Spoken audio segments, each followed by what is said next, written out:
Perfect. All right, good. Thank you, Sarah. My name is Stu Whitney. I am an environmental health specialist with the Ottawa County Environmental Health Department. We do all the permitting and evaluations for well and septic systems in Ottawa County. I like that. Yeah, that's what. And so I'm going to kind of piggyback on what Sarah was talking about. She talked about, you know, the septic assistance program, and in order to get into that, you need a permit in order to replace your system. So I'm going to take you through the application process and then some of the things that you can expect when we come out to evaluate the system.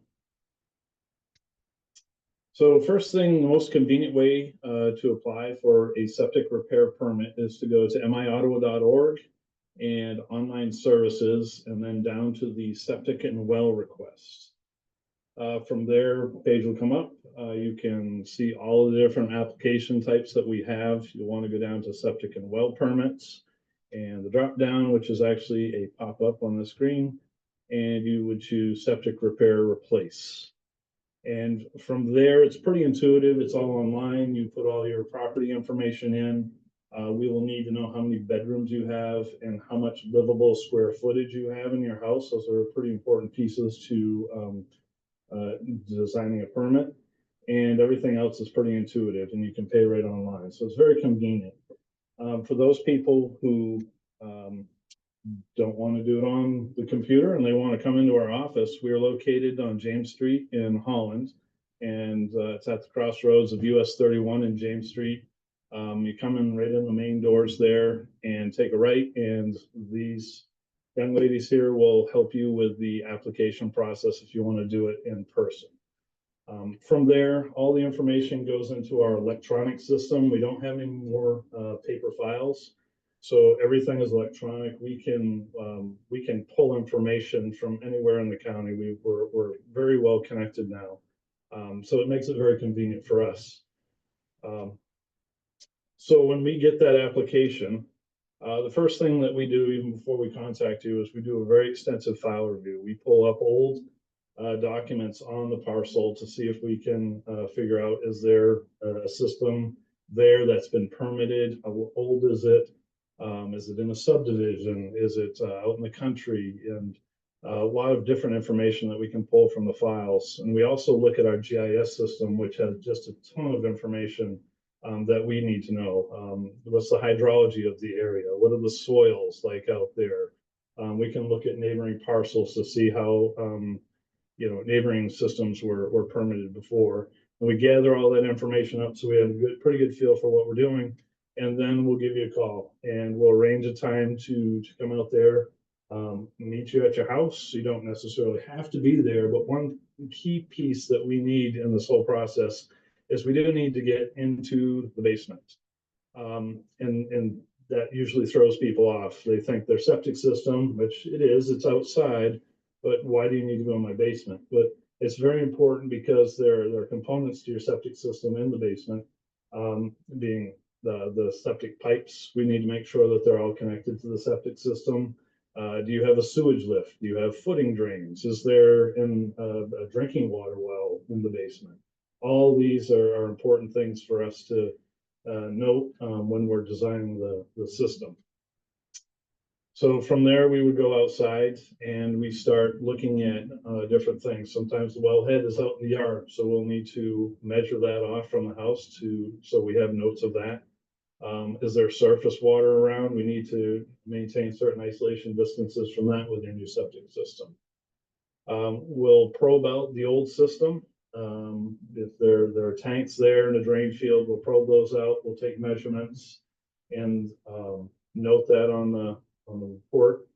And then we do soil borings into the drain field, and we also will go obviously site the new drain field, and we have to do soil borings into the native soil there. And primarily the two main things that we're looking for: soil texture. Is it sandy soil or is it a clay soil or somewhere in between? And then we're looking for seasonal high water table. And you'll see on our permits and a lot of our reports, we note that as SHWT. That is the historical high water table in that particular area. Water tables fluctuate quite a bit depending on what kind of soil you have. So we look for the highest known seasonal high water table, and we denote that, and then we have to design the drain field. Bottom of the drain field has to be 2 feet above that highest known point. So a lot of people will say, oh, you know, the water's down 4 or 5 feet, but we say the seasonal high water table is maybe at 2 feet, and that confuses people. It's because we're taking into account what the water table looks like in the springtime when there's heavy rains and snow melt and things like that, when that soil gets saturated. So we take all that information together and we create a permit. There's a lot of information on this document here, and it also comes with a site plan. And this is what we provide to the homeowner. So when your septic is failing and you have us out there and we do all this work, you get a permit, and that's what you give to a septic installer. That's like a recipe for them to understand where they need to put it, how big it needs to be, what things they need to look out for. Sometimes there's buried topsoil layer or hard pan or things like that they need to dig out and bring in clean coarse sand. And we'll put all that stuff on the permit so that they know exactly what they need to do to put in the drain field. From there, you would hire a septic installer, or homeowners can do it themselves. And 24 hours before you're finished with the drain field, or the septic installer is finished, they would give us a call and arrange a time for us to come out and do the final inspection. We're going to take that permit and we're going to read through it and make sure that the installation met all the criteria of the permit, and make sure that all the minimum criteria of our county code is met. And then we'll take measurements from the tank and the drain fields. We'll note those, and that all goes onto the septic final. Again, there's the what you see there on the right hand side. It kind of notes all the bits and pieces of the septic system that was installed, as well as a site plan that goes with it. That gives you an aerial view of where it's located on your property. So that kind of that's the end of our involvement with this. I think that final inspection then at some point goes back to the conservation district, and they'll work with you on doing the final disbursement of money, the cost share money. Now I want to transition into something that Sarah touched on earlier, is the transfer of sale, or in Ottawa County we call it the real estate transfer evaluation. And this is a program that's been around in Ottawa County since 1984, and it's mandated by law that any property using an on-site well or septic system has to be evaluated by the health department at time of sale. The primary objectives of the real estate transfer evaluation, obviously, we're trying to protect environmental health. And I think Sarah went through a lot of good examples there of how we're doing that. Obviously, we're also protecting public health. And out of that evaluation, there's a lot of information that comes out of it that buyers coming into a property understand what do they have there on their property. They have septic tanks, drain field, drinking water well. And so that helps them understand what the ongoing care and maintenance of that system is, so that they, that system can operate efficiently into the future. So there are basically 3 components of a real estate transfer evaluation. First one, we're going to evaluate the water quality if you're on drinking water well. We take a water sample from the point of use, usually the kitchen sink. And we send those water samples off to the drinking water lab, and mainly we're looking for bacteria nitrates in that water. Those are 2 health components of the water that we want to make sure are safe moving forward. But you'll also get results on the different parameters that are listed there. Some lenders require that there be an arsenic or a lead sample, and those are tests that we can do as well. And then in addition to the water quality, we look for the construction and condition of the drinking water well, and we make evaluations based off of that. The next thing that we do is we, again, go down into the basement. We need to make sure that if there's a basement well, we look at the condition and the construction of that to make sure it meets minimum criteria to continue to be used. We want to know that if there's sewage lift and a sump pit, that those are connected correctly. So a sewage lift has to be connected into the septic system, and a sump pit, which is taking the groundwater from around your foundation, that cannot be connected to your septic system. That's clean water. We want that pumped away from the drain field.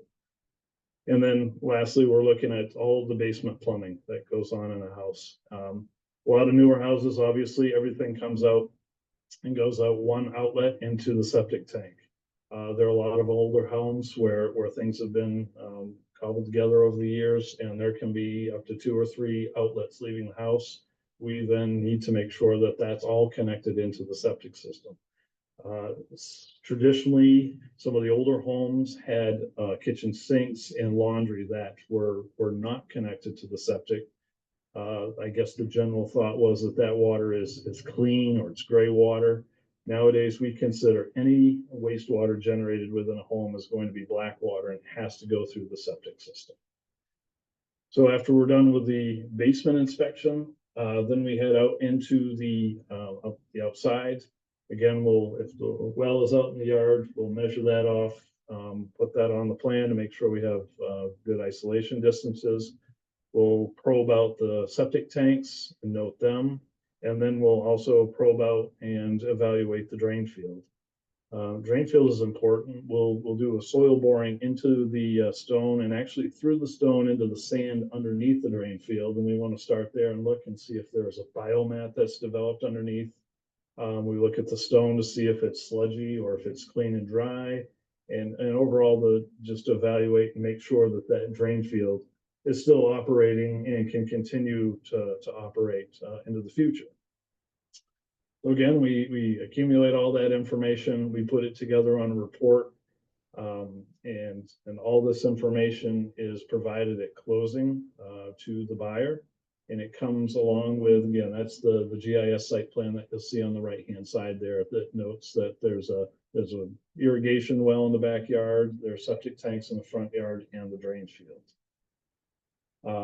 So that was a very high-level review of the permitting process and then our real estate transfer evaluation.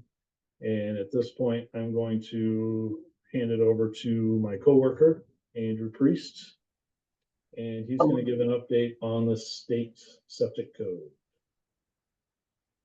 Hi, is that popping up for everybody? Can everybody see that?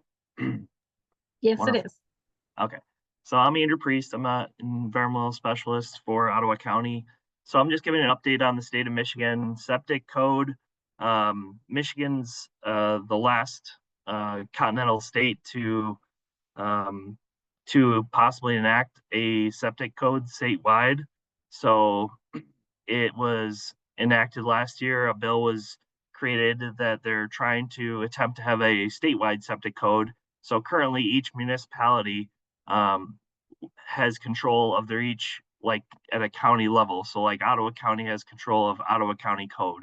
So this is statewide code, has been in the works for about 20 years. There's been other enactions of it before where they've tried to attempt to put forward a bill that gets accepted for a septic code.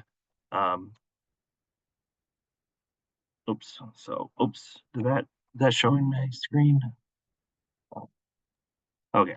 So, okay. So our current code is managed by 83 counties and thousands of municipalities. Michigan has approximately 1.4 million private septic systems. And so the state septic code is attempting to have a uniform standard for governing the design, construction, installation, and maintenance of those systems. So their goal is to reduce the bacterial and nutrient contamination from the estimated 330,000 failing septic systems statewide. The picture there is a failing septic system that has a leak at the septic tank that is being shown there. That's one that I inspected. So currently each county will have its own code, or sometimes counties will work together and have a shared code. So the House Bill 4479 was introduced and 4480 to to revise the public health code to allow for a septic code to be enacted. It's currently being amended and being rediscovered or reimagined. And so a new bill will be forthcoming. They're thinking by the end of this year or the beginning of next year, they might come out with a new revision of this code. So it hasn't yet been approved by either the House or the Senate. So there's a little drawing of what has to go through in order for it to become into a law. So that's on the right there. So right now, what could change is right now is potentially there'd be mandatory inspections. They talk about every 5 years being an inspection of like every household septic system, individual septic system every 5 years. So currently Ottawa County only inspects upon complaints or during our point of sale real estate transfer. So it's proposed to be completed every 5 years, which would be a big shift as there's thousands of septic systems within each county and within Ottawa County. So they're talking about a homeowner cost. Currently, the real estate transfer evaluation costs $400 if you are going to be selling your home. So it could be similar to that cost or it could be different. And then another big change would be failed systems are required to be fixed within 6 months after they're found to be failing. So if you get your inspection like every 5 years and it's found that it's failing, then you'll have 6 months to get it repaired. So permitted and fixed. There's also potential fines or misdemeanors if that wouldn't happen. And then at a state level, they're going to have a database of septic information stored at that state level. And then there might be some additional changes regarding like a more uniform, like seasonal high water table for each county would be now on a state level. So they might say it's going to be this for each state, or they might be in control of some vertical isolations. So future steps, it will require further revisions, drafts, details, clarification sent out before it'd need to pass both the House, the Senate, and then it would need to be signed into law. They would need to figure out the funding at a state level and then at a local county level. And then implementation would likely take potentially, a lot of people have said it would take a really long time for implementation, maybe like 2 to 5 years for implementation in order to this to start happening. But this has been worked on for the past 20 years and it hasn't got major traction until last year. It got some major traction. And so that's where we're currently at with the state code.